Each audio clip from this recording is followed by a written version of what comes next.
Hello, നല്ല നമസ്കാരം.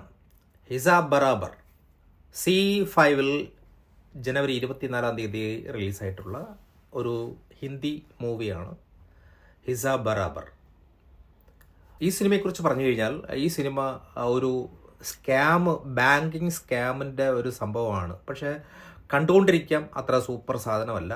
ഇപ്പോൾ ലക്കി ഭാസ്കർ ആയിക്കോട്ടെ, അതോടൊപ്പം തന്നെ അന്യൻ ആ സിനിമ ആയിക്കോട്ടെ, അങ്ങനെയുള്ള ഒരുപാട് സാധനങ്ങൾ ഈ ബാങ്കിങ്ങിൻ്റെ സ്കാമിങ്ങിനെ കുറിച്ചൊക്കെ വ്യക്തമായിട്ട് പറഞ്ഞിട്ടുണ്ട്. ഒരു കിടിലം സ്റ്റോറിയാണ്. പക്ഷേ ഉള്ളൊരു പ്രശ്നം എന്ന് വെച്ചാൽ ഇതിൻ്റെ മേക്കിംഗ് കൊണ്ട് ഇത് വളരെയധികം ബോറാക്കിയിട്ടുണ്ട്. ഒരുപാട് നന്നായിട്ട് ബോറാക്കിയിട്ടുണ്ട്.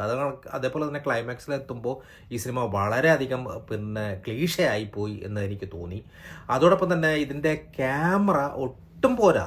അതോടൊപ്പം തന്നെ വില്ലനൊക്കെ വെറും കോമഡിയൊക്കെ ആക്കാൻ ശ്രമിക്കുന്നുണ്ട്. ചില സാധനങ്ങളൊക്കെ വെറും കോമഡിയാക്കി കച്ചടയാക്കി വെച്ചിട്ടുണ്ട്. അതോടൊപ്പം തന്നെ ബാക്ക്ഗ്രൗണ്ട് സ്കോർ ഒട്ടും തന്നെ പോരാ. മാധവൻ്റെ സിനിമ, അതോടൊപ്പം തന്നെ ഒരു ഹിന്ദി സിനിമ എന്നുള്ള നിലയ്ക്ക് ഈ സിനിമയെ സമീപിക്കുമ്പോൾ ഈ സിനിമയുടെ സ്റ്റോറി വളരെയധികം ബെസ്റ്റാണ്.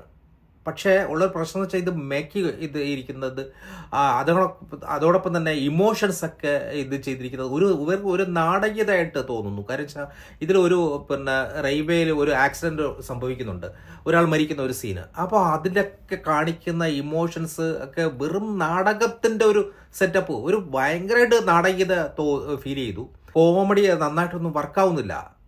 വെറും 27 രൂപ മിസ്സായിട്ട് ഒരു കോമൺ മാൻ ബാങ്കിൽ എത്തിപ്പെടുന്നു. അദ്ദേഹം ആ 27 രൂപ തിരിച്ച് നൽകണമെന്ന് ആവശ്യപ്പെടുമ്പോൾ അത് കൊടുക്കാൻ അല്ലെങ്കിൽ അത് വിസമ്മതിക്കുന്ന ബാങ്കുകാർ, അതോടൊപ്പം തന്നെ ഇതിൻ്റെ പേരിൽ പബ്ലിക്ക് ബുദ്ധിമുട്ടുണ്ടാകുന്നു എന്നുള്ളതൊക്കെ ആണ് ഇതിൻ്റെ ഒരു വിഷയം. അത് കഴിഞ്ഞിട്ട് നമ്മുടെ സിസ്റ്റത്തിൻ്റെ ചില പ്രശ്നങ്ങളൊക്കെ ഇതിൽ കൃത്യമായിട്ട് തന്നെ ചൂണ്ടിക്കാണിക്കുന്നുണ്ട്. 17 രൂപ മിസ്സാകുമ്പോൾ അത് അന്വേഷിക്കാൻ വേണ്ടി ലക്ഷങ്ങളും ആയിരങ്ങളും മുടക്കി അന്വേഷണ കമ്മീഷനും അതോടൊപ്പം തന്നെ എൻക്വയറി ചെയ്യുന്ന ആ ഒരു സംവിധാനത്തിന് നമ്മുടെ സിസ്റ്റത്തിൻ്റെ കുഴപ്പം അതുകൂടി ഇതിൽ വ്യക്തമായിട്ട് തന്നെ കാണിക്കുന്നുണ്ട്. കൃത്യമായിട്ടും ഈ സിനിമ നന്നായിട്ട് വർക്കൗട്ട് ചെയ്തു കഴിഞ്ഞാൽ ഒരുപക്ഷെ ലക്കി ഭാസ്കറിൻ്റെയൊക്കെ മുകളിൽ പോകാൻ പറ്റിയ ഒരു നല്ല കിടിലം പ്ലോട്ടാണ് ഈ സംഭവം. പക്ഷേ ഇത് ഒരു സീരിയൽ ടൈപ്പിലായിട്ടായി പോയി ഈ സിനിമ എടുത്തത്. ഇത് OTT വേണ്ടി മാത്രം ഇറക്കിയത് കൊണ്ടായിരിക്കാം ചിലപ്പോൾ ഇങ്ങനെ ചിലവ് കുറച്ച് ഇറക്കിയത്. പക്ഷേ ഇതിൻ്റെ സബ്ജക്റ്റാണ്, ഇതിൻ്റെ ഭയങ്കരമായിട്ട് സ്ട്രോങ് ആയിട്ടുള്ളൊരു സബ്ജക്റ്റാണ്.